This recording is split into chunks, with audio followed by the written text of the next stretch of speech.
Good afternoon, ladies and gentlemen. Welcome back to another episode here on European Confessions. The following story that you are going to be listening to, it comes from a translation of a voice note that I received, and that voice note reads like this. Hello, my brother, how are you? Can you please post my own story as hidden identity? My brother, when I got married, I struggled a lot to have a child, and it was not my husband's fault, but it was because it was said that I actually had some water spirits that were living inside my body. So a lot of people that do not respect our tradition, whenever they think of Njuzu, in our language we call it Njuzu, but in English they call it mermaid, the water spirits. So they usually think that these marine spirits, they are evil, but I am here to tell you that they are not evil at all. They are actually spirits that can do you good. In my case, they protected me a lot, and I also want to give people warning that you should not trust anyone that you see online, anyone that will be saying that they are a spiritualist, because some of them, they will end up stealing your gifts, and that is what happened to me. So my brother, my story, it started a very long time ago, back in the village where I come from in Zim. Whilst I was growing up, there was something special about me. In my own village, they used to call me Manjuzo. In English, this means that I was a girl that was guided by the girls from the river, meaning that whatever I was doing, I was always guided by the water spirits. But this brought a problem upon my life, because for me to give birth, it proved to be a very difficult challenge. So when I was now married, I then started staying with my husband. My husband, he was just someone who was hustling, trying to provide for his family. I was staying with my in-laws at that time. The reason as to why I was unable to give birth, it was because my own family, they were now saying that we no longer do the traditional stuff, we are now Christians. So these water spirits, they wanted a ceremony to be done so that they will be able to open up my womb. As far as they knew, I was not married yet, because that ceremony had not yet been held, and there was no one who could help me. So when I started staying with my mother-in-law, she also had her own challenges.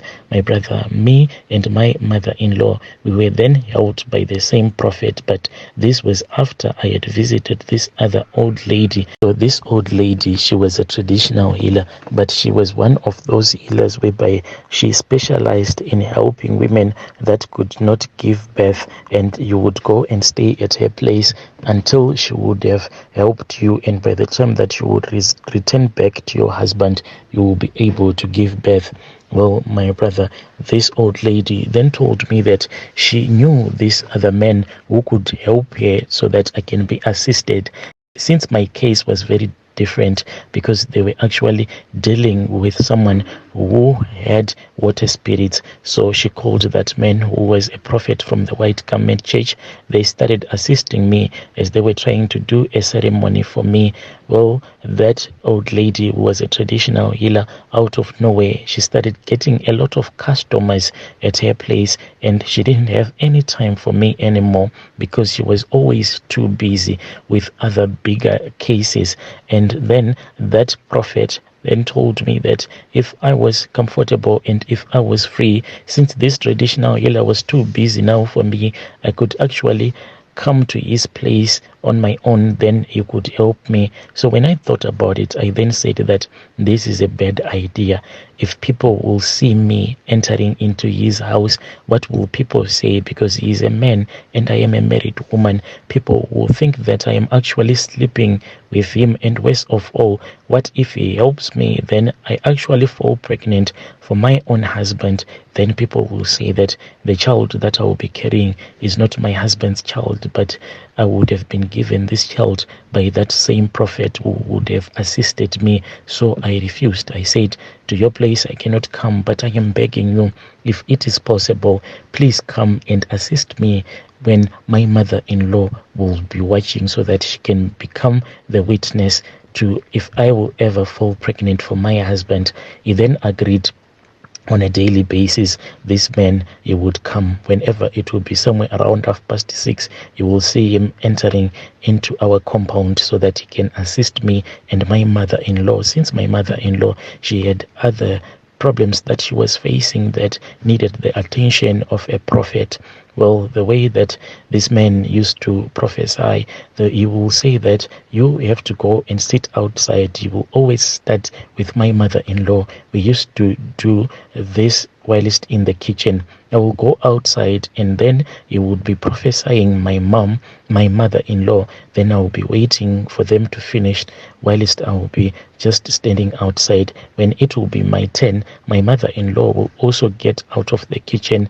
Then I will get in and the men will start praying for me. The weird thing that this man started doing is that whenever he would be praying for me, instead of facing me directly, he was always standing behind my back, and I would have that feeling, that weird feeling, that this man, he is actually looking at my body, lusting after me. That is why he kept on standing behind me, until finally one day he did something that made me to feel very uncomfortable. One day when I was kneeling and when he was standing behind me, he then said that, "Woman, I want you to press your legs together." So I did, and he then came and he stood so that my legs were actually between his legs, and he was pressing himself hard against me. He kept on doing this as he was praying for me, and I actually felt that his manhood, it was really erect, and this was not a nice thing at all. So I stopped all of that.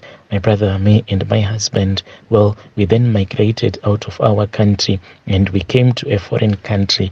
When we were in this foreign country, I kept on thinking about all of the challenges that I had faced throughout my life. And being on YouTube, I then started watching some channels whereby they'll be speaking about this traditional stuff, and a lot of it helped me, my brother. And when I started following those channels, I felt so happy because of the dreams that I started having each and every night. When I will be dreaming, I will be playing with my friends, the girls from the river, and I would actually say that I do not feel like I belong here on dry land, but I belong in the river. This is what I've been feeling all my life, my brother. I just feel that I do not deserve to be living on this dry land. Rather, I deserve to be living in the water with my man-made friends. So whilst I was busy on these other channels that has traditional healers, I then finally contacted this other man, and this traditional healer, when I contacted the traditional healer, then he told me that the ritual that was supposed to be performed on me, it had to be performed by my relatives. Well, I told him that my relatives, they do not want to assist me because they now claim to be Christians, and he said it is quite sad. He then said that he had felt sorry for me and he wanted to stand in place of my blood relative so that the ceremony can be held. All of these things, we did it via WhatsApp calls. So the traditional healer then said that you have to give me the go-ahead so that I can start brewing the traditional beer for your ancestors. After we had agreed on the price and everything, he then brewed the traditional beer so that we can give it to our ancestors. After we had done that, he said that he was going to pour that traditional beer that he had brewed for me, standing in as my relative. He then poured it to the ground, and he said that it was done. We did a lot of rituals via those calls, my brother. But this man, he ended up stealing my gift. I used to dream a lot, and I would dream like each and every night. I would have a dream. Then in my dream, I would actually see those girls that I had once seen when I was still back home. These girls, whenever they would come like to play with me, there would always be 3 of them. Then they would take me to the river. But after dealing with that traditional healer, all of those dreams, they just disappeared. Remember that prophet, the one who had tried to abuse me, when he saw that I had suspected that whatever that he was trying to do to me, it was not okay, he then said to me, I want to pray for you and your husband. Prophet had said that when I got married to my husband, some of my relatives, They didn't like the way that I had gotten married. Then they tied my womb. So whilst we were busy with the consultation, that prophet had actually said, I want you to write your husband's name. And he then gave me some chilies, and he said that I want you to mix these chilies and place it on that piece of paper that I had wrote my husband's name as well as my own name. He then said that I want you to squeeze everything together. Later on, he told me that I was supposed to burn everything that he had given me. Later on, after he was gone, I wanted to tell my mother-in-law, but I felt so lazy. And when my mother-in-law had gone to bed, I tried to burn that piece of paper. But each and every time when I would try to burn that piece of paper, it was me and this other small child that was staying with us at that time. So we had a fire that was burning in that mud kitchen. This fire, whenever I would try to throw that piece of paper, then the fire will just die down. So I started praying, because I thought that this was like a spirit, an evil spirit that was being sent by one of my own relatives. At that time, what I didn't know is that this was not an evil spirit, but it was a good spirit that was actually fighting for me. When I saw that the piece of paper, it was actually making the fire to die down whenever I would try to burn that piece of paper with the chilies inside. I then went to bed and I placed it inside the drawer of this other wardrobe that was in my bedroom, and I said, tomorrow I want to show my mother-in-law this strange thing.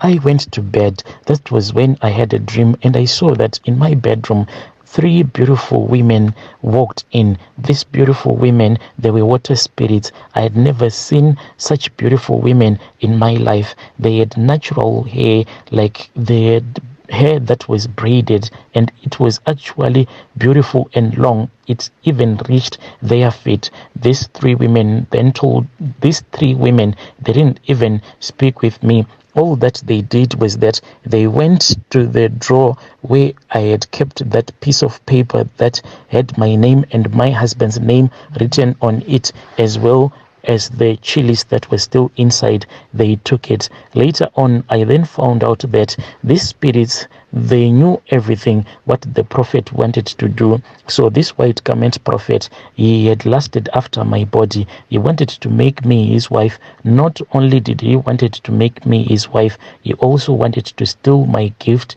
so that I will be able to bring him a lot of customers. Since having the spirit of the mermaids, it can actually give you a lot of customers in the business that you will be running. So that is the reason why this man, that white garment prophet, wanted to destroy my marriage so that he can get married to me.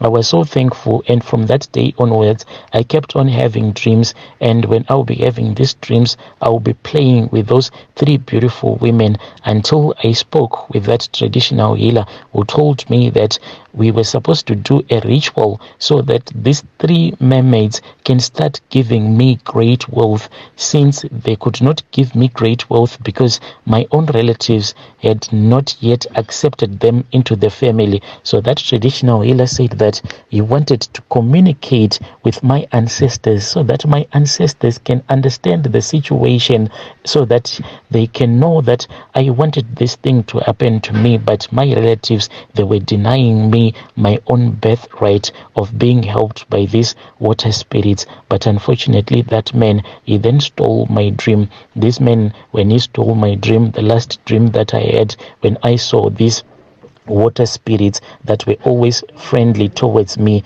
when I was having this dream, like always, I saw these water spirits. They were standing by the edge of the river. These water spirits, my brother, on that night when I last saw them, they didn't want to look at me directly in the eyes, and there was something about these water spirits. The first time that I saw them, they had deep blue eyes, and their deep blue eyes, when you will look at them directly in the eyes for a very long time, you will start crying because their eyes were so beautiful. But on that night when I had the last dream, And these women, they didn't want to look at me at all. They were just facing the other way.